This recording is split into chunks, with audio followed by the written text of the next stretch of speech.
और दोस्तों कैसे हो। आज की वीडियो में हम laws of exponents for real numbers पढ़ने वाले हैं।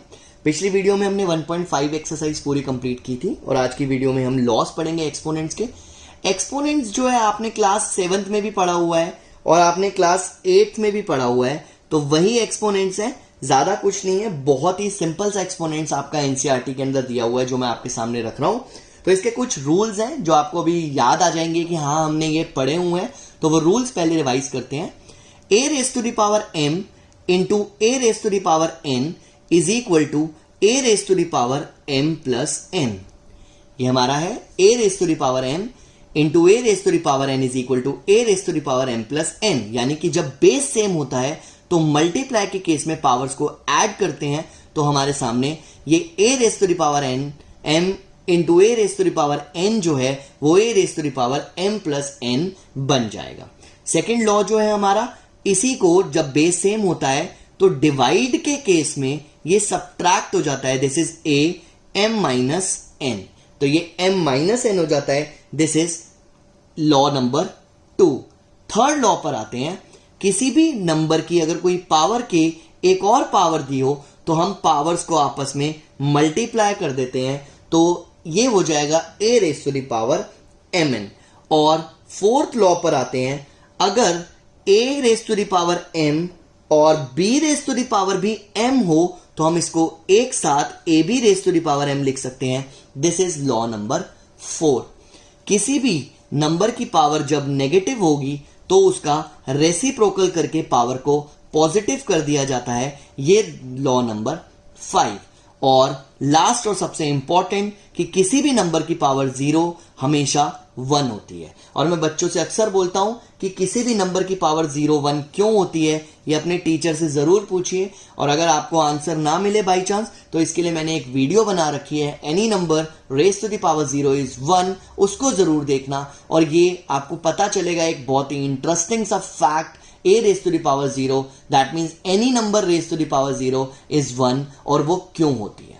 ठीक है, एक्सपोनेंट्स के लॉज से ही आगे बढ़ते हैं और उनके ऊपर बेस कुछ क्वेश्चंस करते हैं। तो एग्जांपल से स्टार्ट करेंगे।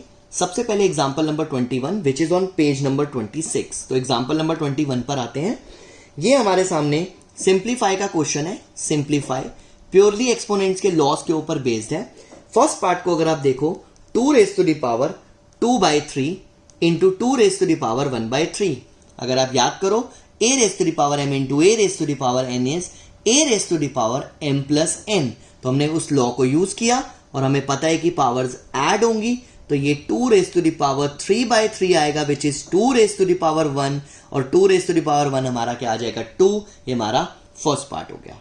सेकेंड पार्ट पर आते हैं। This is 3 raise to the power 1/5 whole raise to the power 4। a raised to the power m raised to the power n is a raised to the power m into n। अब ये आ जाएगा 3 raised to the power 4/5। जिन बच्चों का base strong ना हो, जिनको 10th 9th class में थोड़ा सा कॉन्फिडेंस लो फील हो रहा हो, तो वो इन चीजों को ध्यान रखना बेटा कि जब हम फ्रैक्शंस में मल्टीप्लाई करते हैं तो बच्चे कई बार गलती कर देते हैं कि न्यूमरेटर और डिनोमिनेटर दोनों में मल्टीप्लाई कर देते हैं। फ्रैक्शंस हमेशा ऊपर ही मल्टीप्लाई होंगी। अगर न्यूमरेटर है तो वो न्यूमरेटर से मल्टीप्लाई होगा, डिनोमिनेटर है तो डिनोमिनेटर से मल्टीप्लाई होगा। सिंस यहाँ पे 4 लिखा था, दैट मीन्स दिस इज 4/1, तो 4 1 जा 4 एंड 5 1 जा 5। वैसे तो ये बहुत सिंपल सी चीज है, बट फिर भी मैं क्लियर कर रहा हूं ताकि जो बच्चे वीक हैं उनको कोई प्रॉब्लम ना हो इस पर्टिकुलर चीज में। ठीक है, थर्ड पार्ट पर आते हैं हम। Third part is 7 raise to the power 1/5 divided by 7 raise to the power 1/3। अब a raise to the power m divided by a raise to the power n में बेस सेम होने की वजह से हम पावर्स को सब्ट्रैक्ट कर देंगे, तो 1/5 माइनस 1/3। तो जब ये सॉल्व करोगे आप एलसीएम लोगे, this is 7 raise to the power 3 minus 5 divided by 15। तो ये आ जाएगा 7 raise to the power minus 2/15। और मैंने आपको बताया था कि जब भी नेगेटिव पावर होती है आप चाहो तो पावर को पॉजिटिव कर सकते हो रेसिप्रोकल कर कर, तो आप 2/15 ऐसे भी लिख सकते हो, और आप 7 raise to the power minus 2/15 भी लिखना चाहो तो वो भी लिख सकते हो। तो दिस इज पार्ट नंबर 3।